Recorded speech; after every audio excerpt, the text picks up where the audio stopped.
Doctor ولید اقبال صاحب، ان کو خواجہ آصف صاحب کہتے ہیں کہ یہ 9 مئی کے ماسٹر مائنڈ تھے، لاجسٹک سپورٹ 9 مئی کے واقعات کے حوالے سے سازش بنانے اور ٹارگٹ طے کر کے دینے، ان تمام چیزوں کے حوالے سے اس پہ غور ہوگا. سو آپ لوگ سمجھتے ہیں کہ اس کے دائرہ اختیار میں یا جو آگے 9 مئی کے معاملات ہیں اس میں آپ لوگوں کے لیے بھی مشکلات بڑھ سکتی ہیں؟ نہیں جی، ہمارا موقف اس میں یہی ہے اس سارے معاملے میں. جب سے یہ کل اس کا اعلان ہوا ہے آئی ایس پی آر کی ریلیز کے نتیجے میں یا اس کے ذریعے، ہمارا موقف یہی ہے. کل ہمارے جو ترجمان تھے جنہوں نے گفتگو کی ہے، مشمول جو چیئرمین ہے بیرسٹر گوہر، کہ یہ آرمی کا اندرونی معاملہ ہے.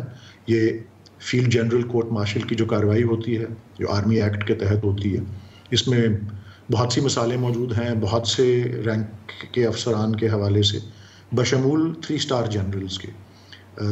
وہاں تک پہلے بھی ایسا ہوتا رہا ہے، اور یہ ایک ظاہر ہے ایک ادارہ ایسا ہے جس کو، اور یہ پاکستان میں نہیں دنیا بھر میں قوانین اسی طرح کے ہوتے ہیں افواج کے بارے میں، کہ ان کا اندرونی ڈسپلن بہت ضروری ہوتا ہے، اور اس کے لیے عدالتیں بھی جو ہیں وہ ان کی اندرونی عدالتیں ہی ہوتی ہیں، اور ہمارا آئین بھی اس بات کو تسلیم کرتا ہے. اور اس ساری کارروائی کا جو مرکز ہے بقول اسی پریس ریلیز کے یا ہینڈ آؤٹ کے، وہ یہی ہے جو ٹاپ سٹی والا کیس ہے، جو آپ نے ٹھیک فرمایا کہ وہ اس وقت میاں نواز شریف پرائم منسٹر تھے، اور وہ 2017 کا کوئی واقعہ ہے. اور اس کے علاوہ اگر کوئی اضافی بات ہوئی ہے تو صرف یہ کہا گیا ہے کہ پوسٹ ریٹائرمنٹ انہوں نے کوئی ایسی اقدام کیے ہیں جو آرمی ایکٹ کی خلاف ورزی میں سمجھے جاتے ہیں. تو ان کی تفصیلات، ان الزامات کی تفصیلات تو نہیں سامنے کوئی آئیں. تو مجھے کیا ضرورت ہے یا ہماری پارٹی کو کیا ضرورت ہے کسی چیز پہ ایسی تبصرہ کرنے کی؟ اور نہ کوئی بائی دا وے اس میں کوئی پی ٹی آئی کا ذکر ہے، نہ کوئی 9 مئی کا ذکر ہے.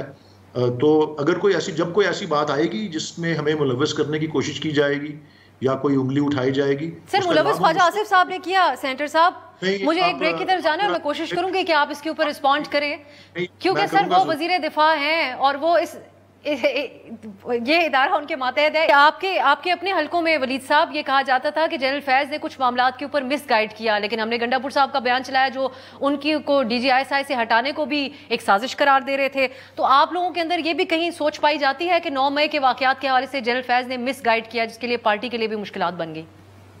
جی، میں ان حلقوں میں نہیں ہوں جو ان کے بارے میں کوئی ایسی بات کہہ رہے ہیں کہ مس گائیڈ کرنے کی. جن حلقوں نے یہ کہا ہے بشمول گنڈا پور صاحب کے، آپ انہیں بلا کے انہیں پوچھیں. میں آپ کو اپنی رائے ضرور دوں گا، اور میں بطور پی ٹی آئی کے ترجمان کے دوں گا. نمبر 1، آپ نے خواجہ آصف کی بات کی کہ ان کا جو آپ نے جو کلپ دکھایا، مجھے تو اس سے یہ نظر آ رہا ہے سن کے بھی اور دیکھ کے بھی کہ وہ لا علم ہے کہ اس کارروائی کے تفصیلات کیا ہیں. اور آپ اگر ان کی زبان سنیں، دوبارہ سے وہ کلپ چلا لیں، بے شک وہ قیاس آرائی کی طرح یا کنجیکچر کی طرح بات کر رہے ہیں، مفروضے پہ بات کر رہے ہیں کہ انہوں نے کوئی، یہ الفاظ ان کے ہیں خواجہ آصف کے، کہ جی جنرل فیض نے کوئی سازش کی ہوگی، انہوں نے کوئی کسی کو کہا ہوگا کہ یہ اقدام کرو. یہ تو اس سے لگ رہا ہے کہ وہ لا علم ہے. اور ویسے بھی ایف جی سی ایم کی جو کارروائی ہوتی ہے وہ بند کمرے میں ہوتی ہے، اس کی تفصیلات منظر عام پہ نہیں آتی، انلیس کہ اگر ان کی کوئی کنوکشن ہو یا کوئی ایسی چیز ہو تو ایک محدود دائرے میں وہ آگے جو ہماری آئینی کورٹس ہیں وہاں پہ رجوع کر سکتے ہیں. سو ونس اگین، جو ابھی تک منظر عام پہ باتیں آئی ہیں، خواجہ آصف صاحب کی باتیں بالکل قیاس پہ مبنی ہیں. مجھے اس سے لگ رہا ہے کہ وہ بالکل لا علم ہے اس کی تفصیلات سے. اور جو وہ اگر اس وقت تک کسی قسم کی کوئی جو ہینڈ آؤٹ آیا ہے، جو پبلک میں بیان جاری کیا ہے، جو آئی ایس پی آر کی طرف سے آیا ہے، اس میں نہ پی ٹی آئی کا کوئی تذکرہ ہے، نہ 9 مئی کا کوئی تذکرہ ہے.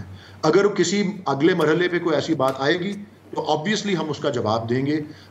لیکن اس وقت علاوہ اس بات کے کہ جی یہ اندرونی معاملہ ہے فوج کا، ہمارا موقف اس کے علاوہ اور کچھ نہیں ہے، کیونکہ مزید کوئی تفصیلات ہیں ہی نہیں. ٹھیک ہے سر.